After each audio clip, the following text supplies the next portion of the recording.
we end up with the star in the court. We end up with Demarcus Cousins putting up 31 points and absolutely feasting. Would you fall for me like I fall for you?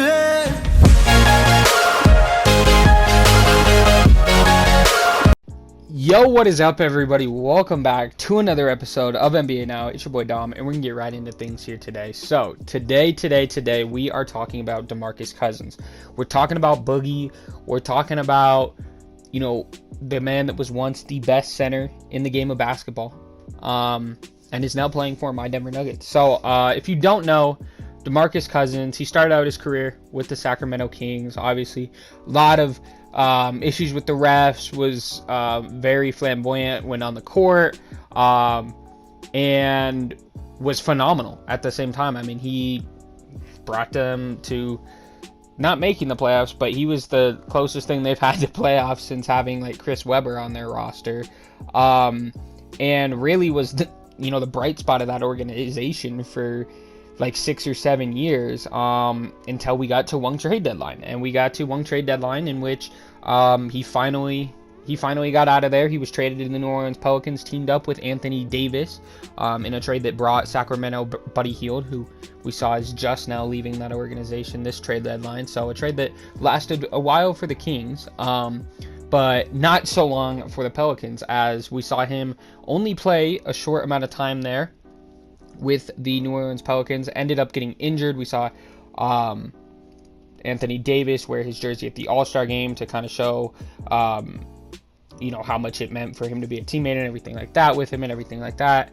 And then we get to the offseason. We expect him to get a max. Yes, he has an injury and everything like that, but with the advancement in medical science and everything like that, we expected him to come back. And the way the duo had been playing, I mean, it was a modern day Twin Towers duo. It was your Tim Duncan and David Robinson, and it was expected that they had a real shot at winning the championship, especially having a guard like Jrue Holiday on the perimeter to assist with this. And now this was kind of before Jrue Holiday's rise to fame, as we really saw him do that his following playoff run, after losing Demarcus Cousins, or it might have been the year before, one of the two.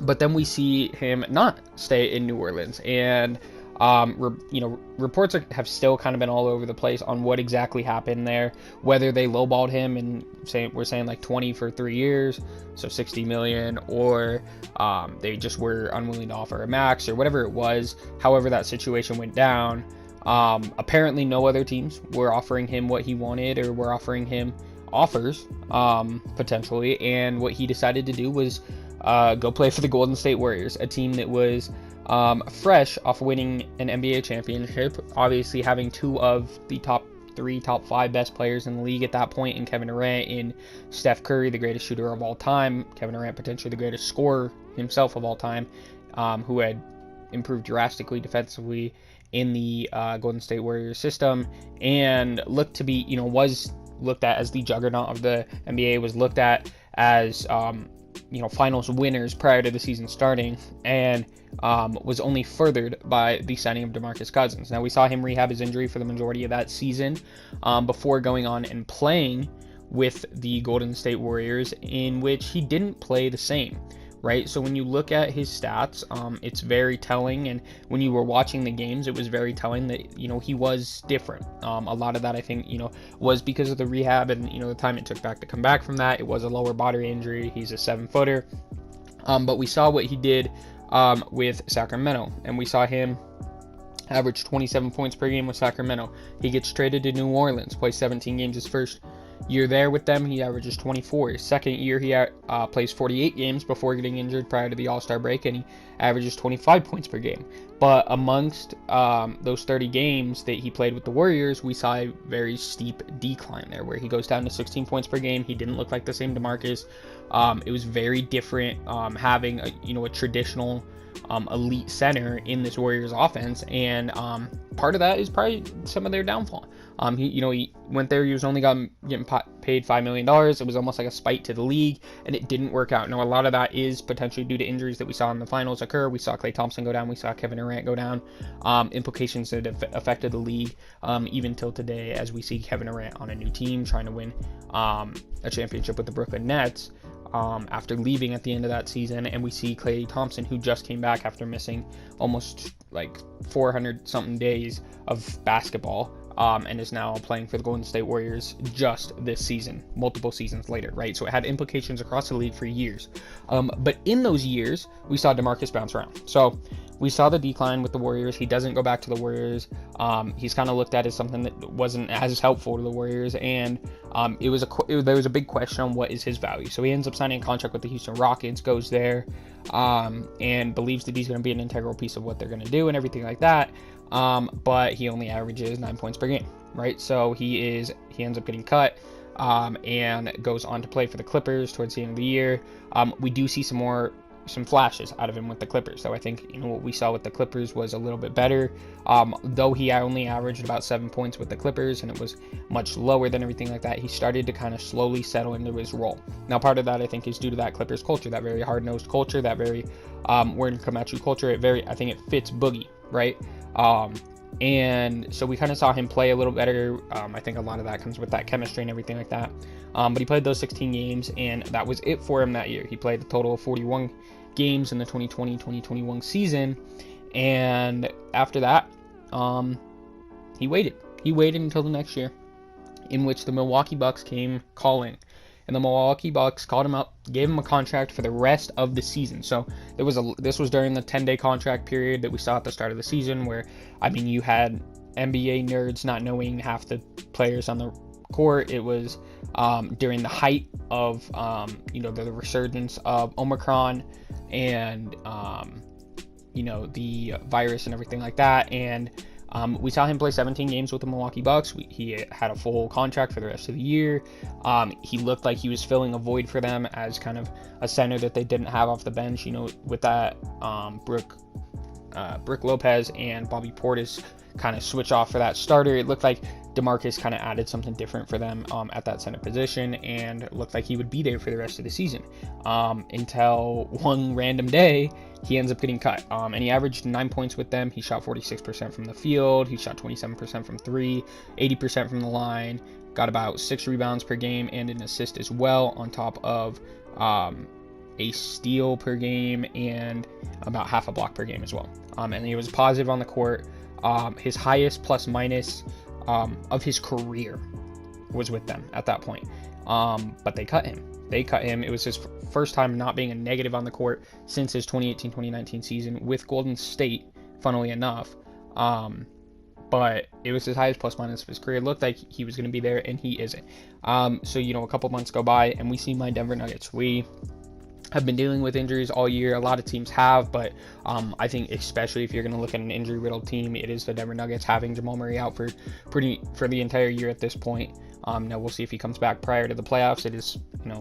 It has been rumored that he will be back prior to the playoffs, though I think there was just a setback a week ago or so, that didn't send him to the G League. So we'll see how that works out. And also only having MPJ for those first couple games prior to him re-aggravating some back injuries, and he should just now be coming back towards the end of this month. So a team riddled with injuries to its complementary pieces to its star, a guy that is currently right in the top 3 running for MVP. He's sitting at the 6th seed with the Denver Nuggets. We go out, we sign Demarcus Cousins. Demarcus Cousins comes to our team, and we go on a couple game win streak, right? We win 1, we win 2, we win 3, we win 4.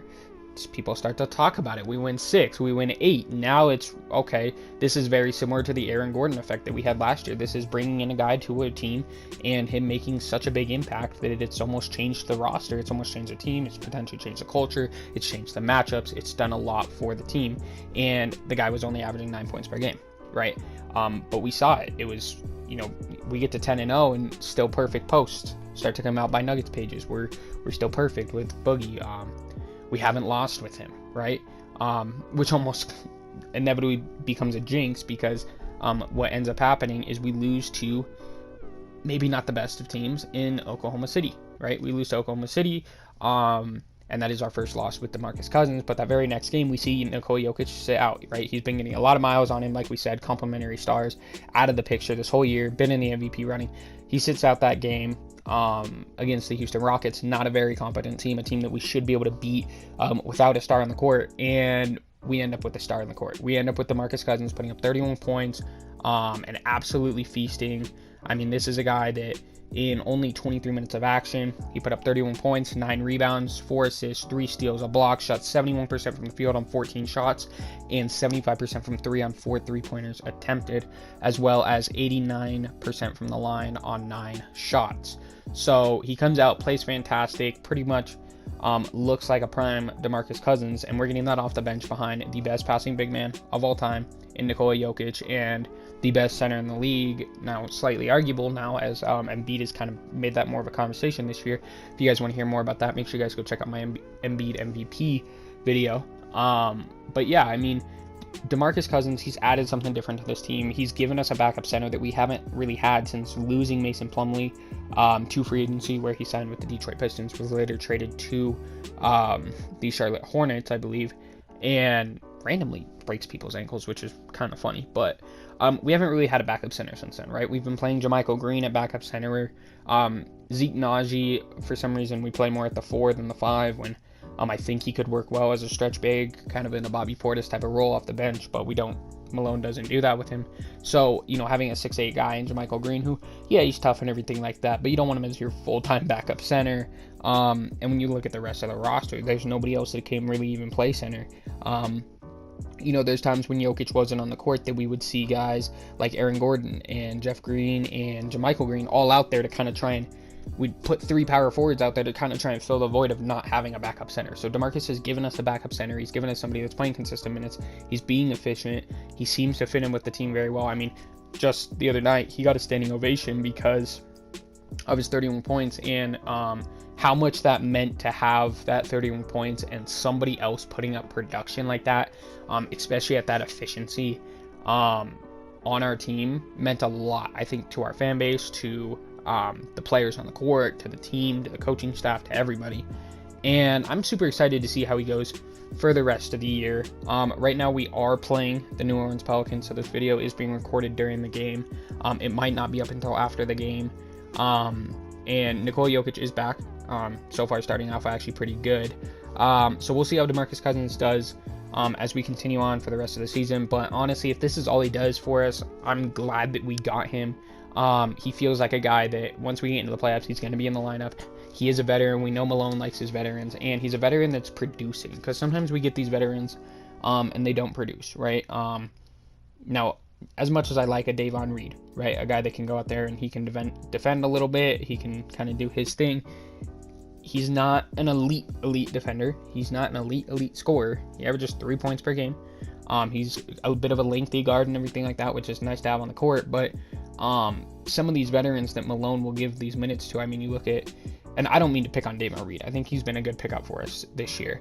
But this guy is also getting 13 minutes per game, and maybe isn't a guy that, you look at him not playing a ton in his career. He's 26 years old, and the last time he played in a true NBA game prior to the season was in 2018-2019 with the Indiana Pacers, in which he only averaged 4 minutes per game. So he hasn't really been all that in his NBA career, and yeah, he's played well for us, and I'm happy that we have him on our roster and everything like that. But sometimes we do sign veterans like that, and then we end up having to play them a lot or whatever, due to injuries, due to depth issues. And I think that's been a plaguing issue of the Nikola Jokic era, is injuries, and not typically to Nikola Jokic, knock on wood, but typically to the surrounding guys. I mean, we saw Will Barton when you look back at the Phoenix Suns series just last year.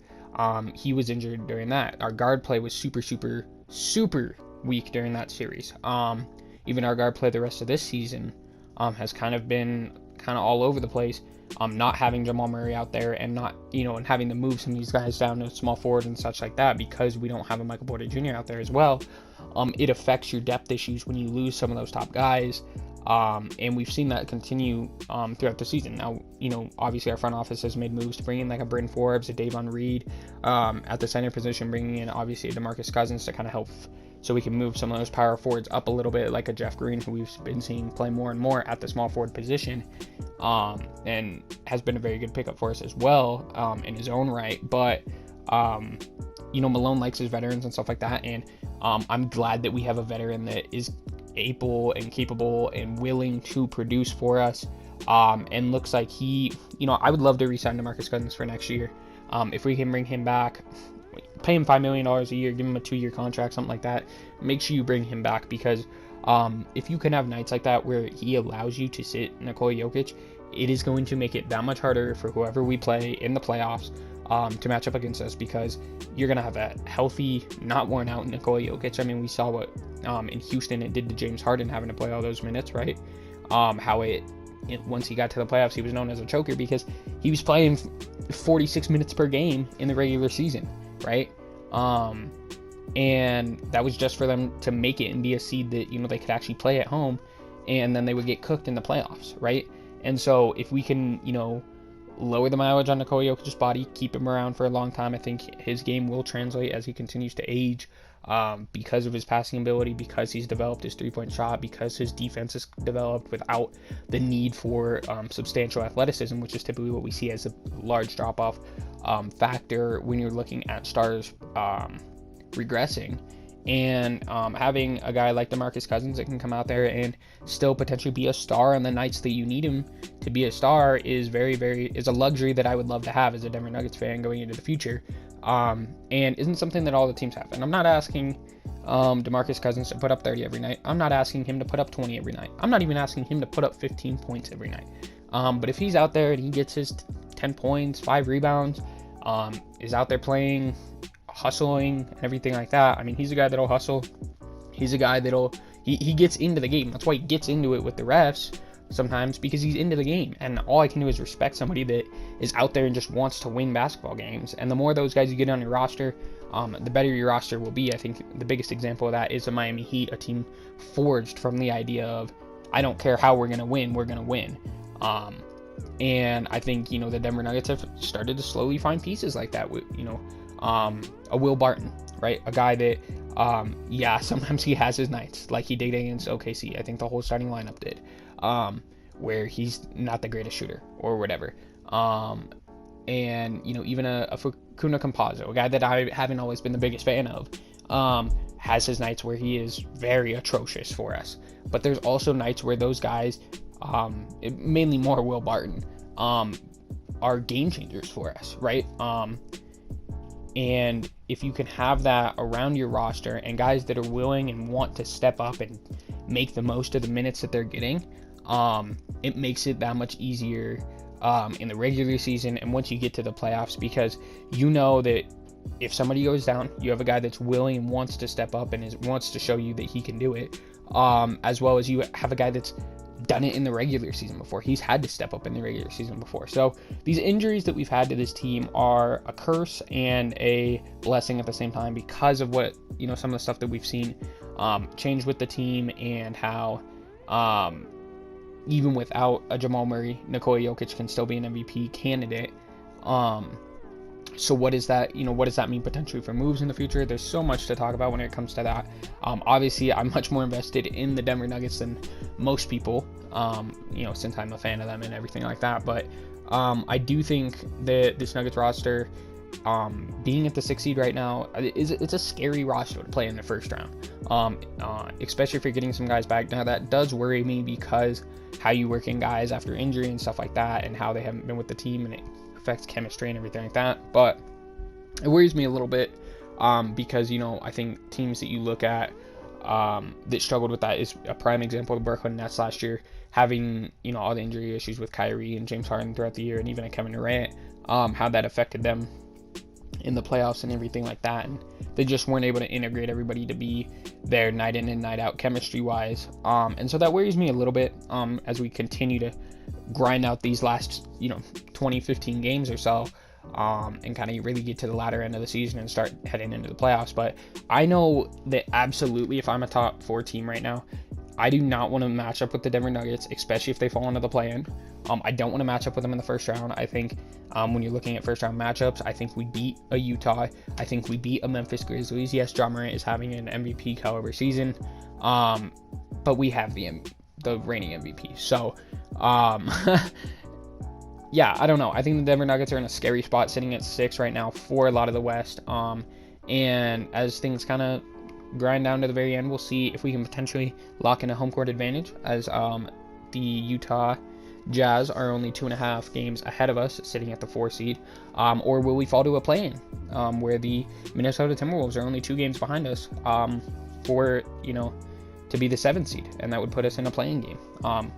So, I don't know. It'll be very interesting to see how the rest of the year goes. I think Demarcus will be a big help, though, for the rest of the season and hopefully for the future. And, yeah, I'm just excited for Nuggets basketball right now. So, I'm going to go watch the Pelicans games. You let me know what you guys thought of that game. Right now, we're blowing them out, so you guys probably didn't watch it.